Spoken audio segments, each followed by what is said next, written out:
সম্মান রেখে ওদের ক্যাটাগরিটা আমাদের নিচে নামানো উচিত না। মুশফিক এবং মাহমুদুল্লাহ রিয়াদ এই দুজনের প্রতি সম্মান দেখিয়ে তাদের বেস প্রাইস যেটা ছিল সেটাই রেখে আবারও অকশনে তোলা হয়েছিল, এবং দ্বিতীয়বারের মতো যখন অকশনে তোলা হয় তখন তারা দুজনেই সোল্ড হয়ে যান।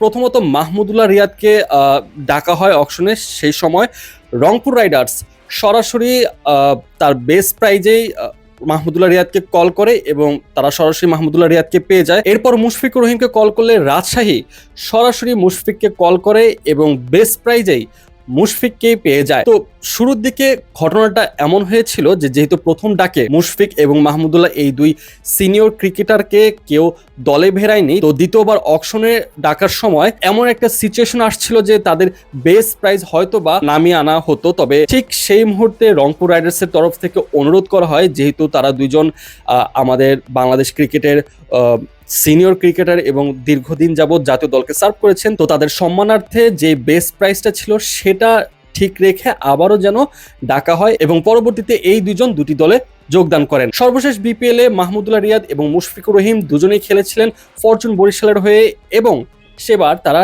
ট্রফি জয়লাভ করেছিল। এরপর বর্তমান সময়ে এসে অর্থাৎ আসন্ন বিপিএল এর নিলামে যখন প্রথমে তাদের দুজনকে ডাকা হয়, তো তাদের দুজনের প্রতি কেউ আগ্রহ দেখায়নি শুরুর দিকে।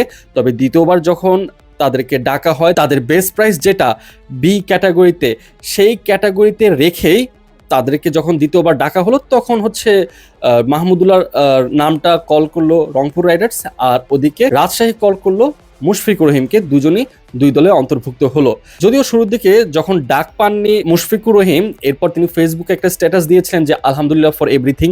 তো এই স্ট্যাটাস দেখে অনেকে অনেক কিছু ভেবেছিল যে হয়তোবা মুশফিকুর রহিম নাখোশ হয়েছেন বা এই টাইপের কিছু। তবে শেষ পর্যন্ত তাদের বেস প্রাইস ধরেই মুশফিক ও মাহমুদুল্লাহ দুজনেই সোল্ড হয়ে গেলেন দুই দলে। সো এটা নিয়ে যারা এতক্ষণ আক্ষেপ করেছিলেন যে না মুশফিক মাহমুদুল্লাহ তারা কেন প্রথম ডাকে সাড়া পেল না বা তাদের বেস প্রাইস আরো কমানো হবে কিনা, এই সংশয় আর নেই। দুজনেই দুটি দল পেয়ে গিয়েছে। এবার দেখা যাক আসন্ন বিপিএল এ এই দুই ব্যাটসম্যানদের কাছ থেকে আমরা কেমন রানের ফোয়ারা দেখতে পাই।